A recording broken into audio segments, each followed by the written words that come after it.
அதிகாரம் 7.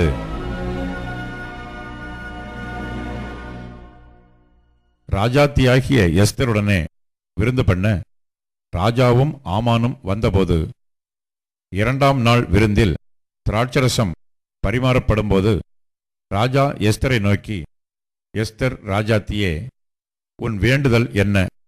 அது உனக்கு கொடுக்கப்படும். நீ கேட்கிற மன்றாட்டு என்ன? நீ ராஜ்யத்தில் பாதி மட்டும் கேட்டாலும் கிடைக்கும் என்றான். அப்பொழுது ராஜாத்தியாகிய எஸ்தர் பிரதியுத்தரமாக, ராஜாவே, உம்முடைய கண்களில் எனக்கு கிருபை கிடைத்து ராஜாவுக்கு சித்தமாயிருந்தால் என் வேண்டுதலுக்கு என் ஜீவனும் என் மன்றாட்டுக்கு என் ஜனங்களும் எனக்கு கட்டளையிடப்படுவதாக. எங்களை அழித்துக் கொன்று நிர்மூலமாக்கும்படி நானும் என் ஜனங்களும் விற்கப்பட்டோம். அடிமைகளாகவும் வெள்ளாட்டிகளாகவும் விற்கப்பட்டு போனாலும் நான் மௌனமாயிருப்பேன். இப்பொழுதோ ராஜாவுக்கு உண்டாகும் நஷ்டத்துக்கு அந்த சத்துரு உத்தரவாதம் பண்ண முடியாது என்றாள்.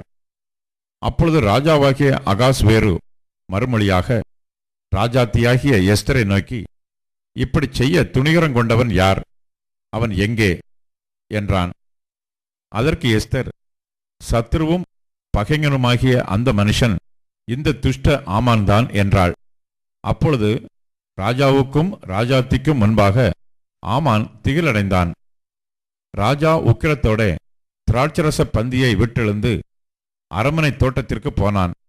ராஜாவினால் தனக்கு பொல்லாப்பு நிர்ணயிக்கப்பட்டது என்று ஆமான் கண்டு ராஜாத்தியாகிய எஸ்தரிடத்தில் தன் பிராணனுக்காக விண்ணப்பம் பண்ண எழுந்து நின்றான்.